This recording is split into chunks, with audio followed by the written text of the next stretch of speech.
UGC net दिसंबर 2025 का exam बहुत जल्दी आने वाला है। दिसंबर के मिड में हो सकता है एग्जाम आपका, या फिर दिसंबर के एंड में, या फिर जनवरी के अर्ली तक।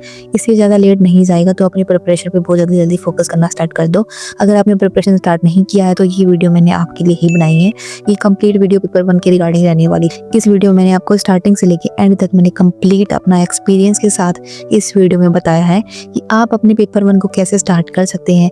2 महीने रह चुके हैं, अभी भी आपके पास 2 महीने हैं, और 2 महीने के अंदर आप पेपर 1 की तैयारी इतनी अच्छे तरीके से कर सकते हैं ना कि मैं आपको बता नहीं सकती, क्योंकि मैंने भी 3 या 4 मंथ में ही कंप्लीट किया था, अपना एग्जाम अच्छे तरीके से दिया था और उसके बाद मेरा क्लियर भी हुआ था।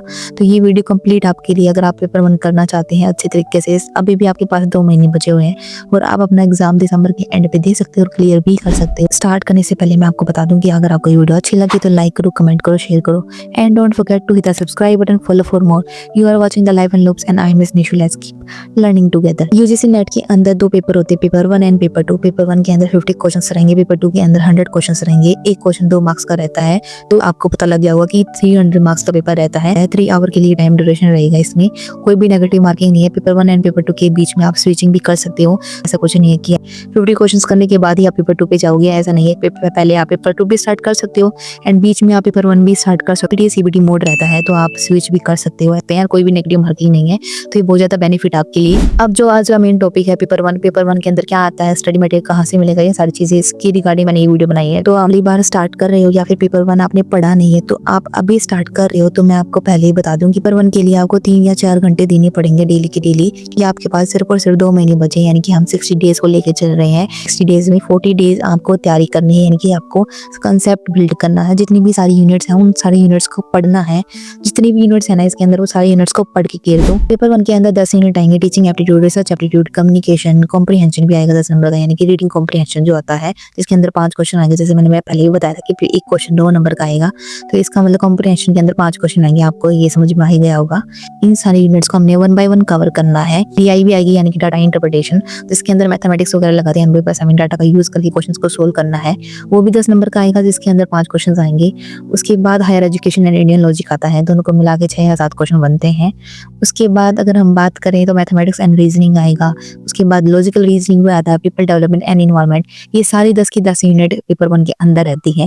बिल्कुल जनरल एप्टीट्यूड वाला पेपर है, आप इसको इजीली कर सकते हो। बस आपको इन टॉपिक्स में गो थ्रू करना पड़ेगा, इनको समझना पड़ेगा कि एक्चुअल में इनका मतलब क्या है। अब हम बात कर लेते हैं कि उन 40 डेज को अपने इन सब्जेक्ट में कैसे डिवाइड करना है। 10 यूनिट है हमारे पास, कॉम्प्रिहेंशन को पढ़ने की जरूरत नहीं है। अगर आपने कॉम्प्रिहेंशन भी पढ़ना है तो आप पढ़ सकते हो। उसके लिए आप पीवाईक्यूज में देखो, पीवाईक्यूज में बहुत ज्यादा कॉम्प्रिहेंशन आपको मिल ही जाएंगे ऑलरेडी, तो उनको सोल्व कर लो, उतना बहुत है, इससे ज्यादा करने की जरूरत नहीं है, क्योंकि कॉम्प्रिहेंशन कोई भी कर सकता है इजीली। हमने 10th और 12th तक हमने कॉम्प्रिहेंशन ही किया अपने स्कूल के टाइम पे, चाहे वो इंग्लिश हो चाहे वो हिंदी हो, उसमें कॉम्प्रिहेंशन के क्वेश्चन आते थे, तो उसमें हमने सोल्व भी किए हैं। जो 9 यूनिट्स आ जाती हैं तो उनको हमने कैसे डिवाइड करना है। तो जैसे कि हमारे पास 40 डेज हैं, तो हर यूनिट को हम 4 दिन दे सकते हैं। अगर आपको लग रहा है कि डीआई और मैथमेटिक्स में हमें एक्स्ट्रा डेज देने की जरूरत है, तो आप बाकी यूनिट्स को कम दे दो और इनको ज्यादा दे सकते हो। कैसे, जैसे कि कम्युनिकेशन हो गया, कम्युनिकेशन 2 दिन में हो सकता है इजीली।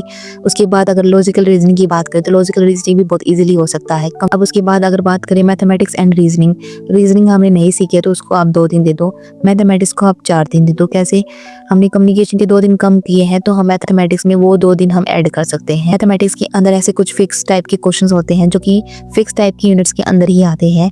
जैसे मैथमेटिक्स में होता है टाइम एंड डिस्टेंस, होता है एवरेज, होता है कंपाउंड इंटरेस्ट, सिंपल इंटरेस्ट, ये सारी चीजें मैथमेटिक्स में होती हैं जो हमने 12th तक हमने ऑलरेडी पढ़ी रखी है। तो बस हमें रिविजन ही करना है उनका, तो रिविजन करने के लिए हमें बस वो 4 दिन ही बहुत हो जाते हैं। टीचिंग एप्टीट्यूड, रिसर्च एप्टीट्यूड को कैसे पढ़ना है, टीचिंग एप्टीट्यूड को भी आप 4 दिन दे सकते हो, रिसर्च एप्टीट्यूड को भी आप 4 दिन दे सकते हो।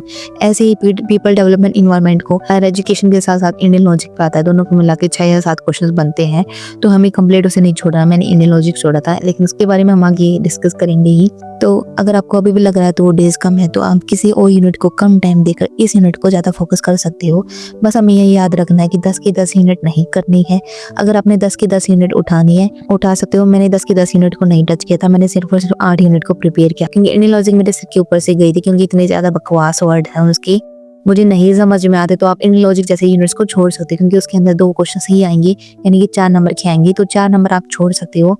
उससे ज़्यादा अच्छा है कि आप हायर एजुकेशन पर फोकस करो, क्योंकि हायर एजुकेशन के अंदर फिक्स टाइप के क्वेश्चन नहीं आते हैं, बस हमें वही पढ़ने हैं। स्टडी मटेरियल कहाँ से चाहिए, तो आप ChatGPT का यूज़ कर सकते हो, यूट्यूब का भी यूज़ कर सकते हो या फिर गूगल का भी यूज़ कर सकते हो। यूट्यूब पे आप कोई भी टॉपिक सर्च कर लेना, उसके रिगार्डिंग बहुत ज़्यादा मल्टीपल वीडियोस आ जाएंगी, उन वीडियोस को पढ़ लोगे, वो ज़्यादा इनफ है।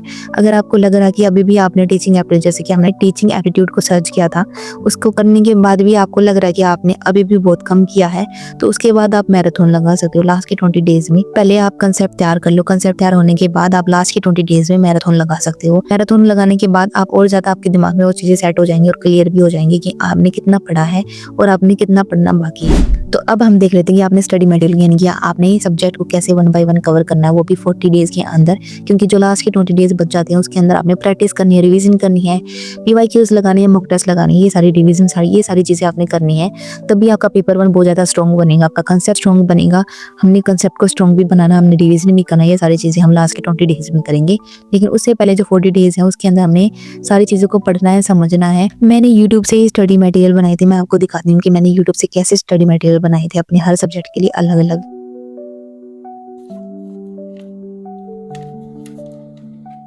वीडियो। मैंने यूट्यूब से ही स्टडी मटेरियल बनाए थे, आप यूट्यूब से ही बना सकते हो या फिर गूगल या फिर ChatGPT का यूज़ कर सकते हो, बिल्कुल फ्री में ही। बस आपको टॉपिक सर्च करना है, उसके बाद अपने नोट्स साथ साथ में प्रिपेयर करने हैं, उनको डेली रिवीजन भी करना है, क्योंकि अगर आपने रिवाइज नहीं किया तो आपके दिमाग से निकल जाएंगी वो सारी चीज़ें। तो हमें ऐसे नहीं करना है, तो साथ साथ उनको रिवाइज करो। जैसे आपने सुबह पढ़ लिया तो रात में आप उनको रिवाइज कर सकते हो या फिर शाम में रिवाइज कर सकते हो, इवनिंग में आप नोट्स बना सकते हो, ऐसे कर सकते हो और आपका 2 महीने में आपका पेपर 1 बहुत ईजिली कवर हो जाएगा।